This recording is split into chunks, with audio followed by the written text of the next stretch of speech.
Because they help us sort the good from the bad when new products come on the market. And tonight, we take you inside their testing labs as they rate everything from flat screen TVs to toys for the kids.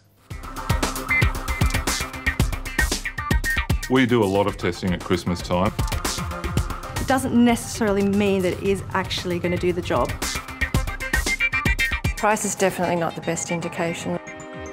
It's a normal-looking building in an average street, but behind these closed doors are the choice labs that test almost everything you buy. From toys to TVs, fridges to food, it's all put under the microscope. These tests are so important because the technology is changing constantly. Tonight, we're taking you behind the scenes where researchers are putting some of the latest products through their paces to see if they live up to the hype. To kick off our tour, we're heading to the specially built sound room where Scott O'Keefe is busy testing the latest in wireless speakers. There are 3 ceilings to the room. Each of the walls is 3 walls deep. When we close the airlock outside, it brings the noise floor way down. 3 testers have also been brought in to rate the speakers. The main things we're looking at are ease of use, how easy are they to set up, the sound quality, and we bring in a listening panel to do that. Over in the small appliances lab, things are also heating up, with Kim Gilmore testing the latest irons. We test our irons on a range of fabrics on every setting to make sure that we find out the ones that are the best at getting out the creases. To test each of the irons, Kim must take into consideration the weight, ease of use, price, performance and steam. If you have good steam, then you'll get your creases out quickly.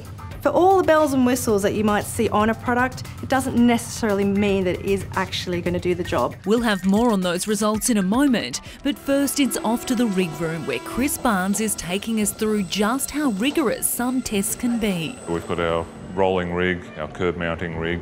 Being tested today are strollers. We often get failures, unfortunately, of safety requirements. We sometimes get durability failures. 64 hours at 5 kilometres an hour on this rig here will show up whether any nuts and bolts are going to come loose, the wheels will fall off, fabric can tear. To make sure each stroller meets Australian requirements, the buckles and harnesses are also closely inspected. Look for a harness like that that's easy to do up and that isn't going to be a hassle for you, that's not going to be easy for your kid to undo. And that isn't going to cause any loops or strangulation hazards. When the results are handed down, he says a low price doesn't necessarily mean bad quality.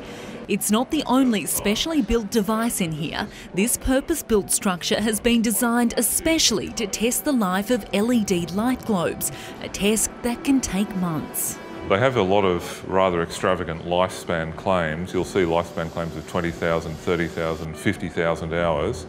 And what we're putting them to the test here is to see how likely are they to really live up to those claims. When Chris isn't in here, he's busy in the toy lab. It's a very specifically controlled lab. When you test toys, they have to be tested to under a certain temperature and under a certain humidity to make sure that it's standard conditions. Using Australian safety regulations, each toy is stretched, compressed and dropped.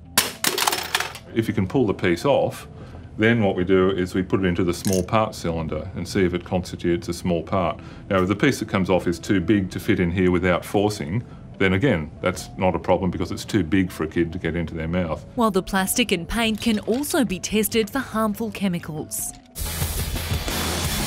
It's one of the major purchases in any household, the television. There's the cost, the colour, the size and the sound. But how do you know what to look for? Tonight, we're going to show you. We also look at colour, resolution, the amount of noise in the televisions. In the TV lab, James and Chris are busy testing flat-screen TVs. And you'll be happy to hear that a high price tag doesn't always mean a better product. Don't believe the hype. When you go into a store and if they're showing you a cartoon, lovely high-resolution cartoon, ignore it. Because every TV looks okay with that.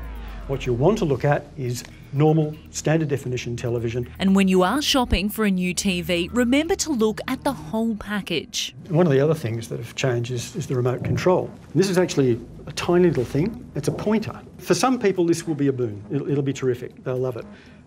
For other people, particularly if your handshakes, this is going to be really, really difficult. But if it's a new fridge you're after this holiday season, Matt Steen is the man in the know. So you want to look for the lowest energy consumption possible and for the size that actually fits your space. To find out if each fridge performs the same in every climate, they're also placed in a thermolab where the temperature is constantly monitored. We put thermocouples, which are temperature measurement devices, throughout the fridge, and we test how well the fridge actually responds to temperature changes. In the kitchen, home economist Fiona Mayer is busy baking up a storm. We're testing about 10 ovens and we look at all the popular brands from Blanco to Electrolux, Meg, Miele. From a low bake to a high grill, every setting is inspected. This is one of the performance tests that we do, and it's a scone test, but we do it on multi-shot. So which products have risen to the top? In ovens, Electrolux was a winner. I would say that was very good. While in wireless home speakers, it was Poke that came out on top. This was a winner in terms of ease of use. It's not that big, but for what it is, it does a quite good job. In irons, it was Sunbeam that impressed. It rates quite well when it comes to getting rid of the creases on delicate fabrics. It's very easy to use. And in TVs, the best value for money went to Samsung, LG and Panasonic. So it's not just about the screen, it's also about the whole package that comes with it. Absolutely. They do good work, lots of quality information, and you'll find more detail on those tests on our website. Still to come on A Current Affair.